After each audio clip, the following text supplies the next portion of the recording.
সুস্থ থাকতে চাইলে ঔষধ নয়, দরকার সবুজের ছোঁয়া। আজকে আমরা জানবো এমন 5টি সবজির কথা যেগুলো প্রতিদিনের খাবারে রাখলে শরীর থাকবে ফিট, মন থাকবে ফ্রেশ। পালং শাক আয়রনে ভরপুর। এই শাক রক্ত শূন্যতা দূর করে, চোখের জন্য ভিটামিন এ আর হাড়ের জন্য ক্যালসিয়াম যোগায়।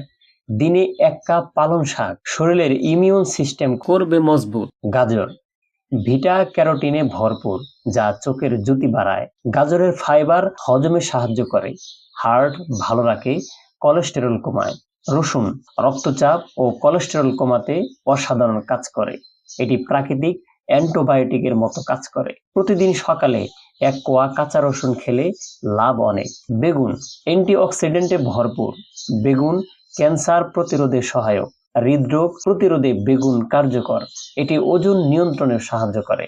ভুট্টা ফাইবার ও অ্যান্টিঅক্সিডেন্টে সমৃদ্ধ, এটি ডায়াবেটিস নিয়ন্ত্রণে সাহায্য করে। দীর্ঘক্ষণ পেট ভরা রাখতে সহায়তা করে, যা ওজন কমাতেও সহায়ক। এই সবজিগুলো প্রতিদিনের প্লেটে রাখুন আর নিজেকে দিন সুস্থতার উপহার।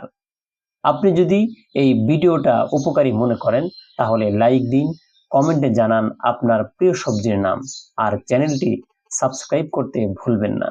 সবুজ ঘর, প্রকৃতির পথে ভালো থাকার গল্প।